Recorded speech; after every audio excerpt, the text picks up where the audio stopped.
ಬಾಂಧವರಿಗೆ ಪ್ರಗತಿ ಚಾನಲ್ಗೆ ಆತ್ಮೀಯವಾದಂಥ ಸ್ವಾಗತ. ಇಂದಿನ ಅಡಿಕೆಯ ಬೆಲೆಯನ್ನು ನೋಡ್ಕೊಂಡು ಬರೋಕ್ಕಿಂತ ಮುಂಚೆ ಇನ್ನೂ ಯಾರು ಹೊಸದಾಗಿ ನಮ್ಮ ಚಾನಲ್ನ ನೋಡ್ತಾ ಇದ್ದರೆ ಚಾನಲ್ನ ತಪ್ಪದೆ ಸಬ್ಸ್ಕ್ರೈಬ್ ಆಗಿ. ಇಂದು ಅಡಿಕೆಯ ಬೆಲೆಯನ್ನು ನೋಡ್ಕೊಂಡು ಬರೋಣ. ಕರ್ನಾಟಕದಲ್ಲಿ ಒಂದು ಕ್ವಿಂಟಲ್ಗೆ ಎಷ್ಟು ದರವನ್ನು ಹೊಂದಿದೆ ಅಂತ ನೋಡೋದಾದರೆ, ಶಿವಮೊಗ್ಗದಲ್ಲೇ ರಾಶಿ ಅಡಿಕೆ ಬಂದು 54,000ದಿಂದ 57,000 ರೂಪಾಯಿವರೆಗೆ ಬೆಲೆಯನ್ನು ಹೊಂದಿದೆ.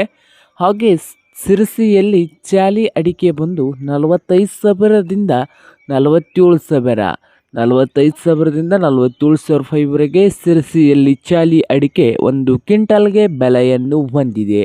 ಹಾಗೆ ದಾವಣಗೆರೆಯಲ್ಲಿ ರಾಶಿ ಅಡಿಕೆ ಬಂದು 48,000ದಿಂದ 56,000 48,000ದಿಂದ 56,000 ರೂಪಾಯಿವರೆಗೆ ಬೆಲೆಯನ್ನು ಹೊಂದಿದೆ. ಯಲ್ಲಾಪುರದಲ್ಲಿ ಆಫಿ ಅಡಿಕೆ ಬಂದು 55,000ದಿಂದ 58,000. ಹಾಗೆ ಸಾಗರದಲ್ಲಿ ಹೊಸ ರಾಶಿ ಅಡಿಕೆ ಬಂದು 40,000ದಿಂದ 53,000 ರೂಪಾಯಿವರೆಗೆ ಬೆಲೆಯನ್ನು ಹೊಂದಿದೆ. ಹಾಗೆ ನೋಡೋದಾದರೆ ಶಿವಮೊಗ್ಗದಲ್ಲಿ ಹೊಸ ರಾಶಿ ಅಡಿಕೆ ಬಂದು 50,000 ರೂಪಾಯಿವರೆಗೆ ಬೆಲೆಯನ್ನು ಹೊಂದಿದೆ.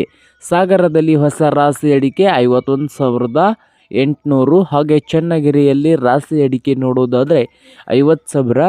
ಹಾಗೆ ಭದ್ರಾವತಿಯಲ್ಲಿ ಹೊಸ ರಾಶಿ ಅಡಿಕೆ ಬಂದು 50,000 ರೂಪಾಯಿವರೆಗೆ ಬೆಲೆಯನ್ನು ಹೊಂದಿದೆ. ತೀರ್ಥಹಳ್ಳಿಯಲ್ಲಿ ರಾಶಿ ಅಡಿಕೆ ಬಂದು 51,500.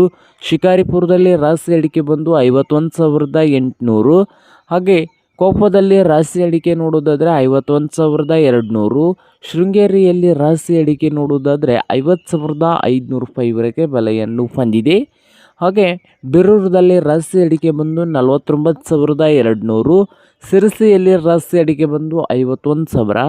ಹಾಗೆ ಸಿರಸಿಯಲ್ಲಿ ಚಾಲಿ ಅಡಿಕೆ ಬಂದು 47,800. ಸಿದ್ದಾಪುರದಲ್ಲಿ ರಾಶಿ ಅಡಿಕೆ ಬಂದು 51,000 ರೂಪಾಯಿವರೆಗೆ ಬೆಲೆಯನ್ನು ಹೊಂದಿದೆ.